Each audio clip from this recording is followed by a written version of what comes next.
حضرت انس کہتے ہیں ایک بدو نبی صلی اللہ علیہ وسلم کے پاس آیا، کہنے لگا اللہ کے رسول مجھے کسی بہترین چیز کی تعلیم دے.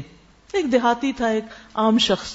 تو نبی صلی اللہ علیہ وسلم نے اس کا ہاتھ پکڑ لیا اور فرمایا اس طرح کہا کرو، سبحان اللہ والحمد للہ ولا الہ الا اللہ واللہ اکبر.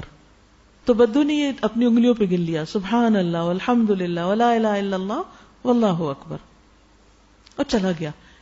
لیکن کچھ سوچنے کے بعد پھر واپس آ گیا.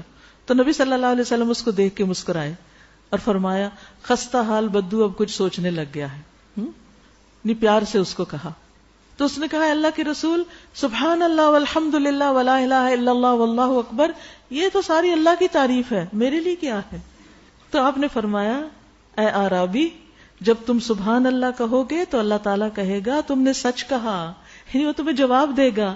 جب تم الحمدللہ کہو گے تو اللہ تعالیٰ فرمائے گا تم نے سچ کہا. جب تم لا الہ الا اللہ کہو گے تو اللہ تعالیٰ کہے گا تم نے سچ کہا. جب تم اللہ اکبر کہو گے تو اللہ تعالیٰ کہے گا تم نے سچ کہا. اور جب تم اللہم اغفر لی کہو گے تو اللہ تعالیٰ کہے گا میں نے تمہیں بخش دیا. اور جب تم اللہم ارحمنی کہو گے تو اللہ تعالیٰ کہے گا میں نے رحم کر دیا. اور جب تم اللہم ارزقنی کہو گے تو اللہ تعالیٰ کہے گا میں نے رزق دینے کا فیصلہ کر لیا. تو بدو نے اپنے ہاتھ پر 7 کلمات گن لیے، یہ 7 چیزیں مجھے کرنی، کچھ مشکل نہیں، یہ سب آپ کو آتی ہیں، صرف کم از کم دن میں 1 دفعہ ہی کہہ لیا کریں یا کسی خاص وقت میں اس کو پڑھ لیا کریں. بس ہوتا یہ ہے کہ اگر ہم مختلف کاموں کے ساتھ مختلف اذکار کو باندھ لینا تو پھر چھٹتے نہیں.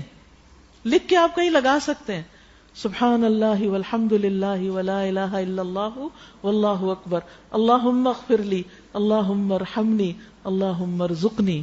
بس اللہ جواب بھی دیتا ہے اور اللہ تعالیٰ دعائیں قبول بھی کرتا ہے. فاذکرونی اذکرکم، اس پہ یقین رکھیے. واشکروا لی ولا تکفرون، اور میرا شکر ادا کرو اور میری ناشکری نہ کرنا.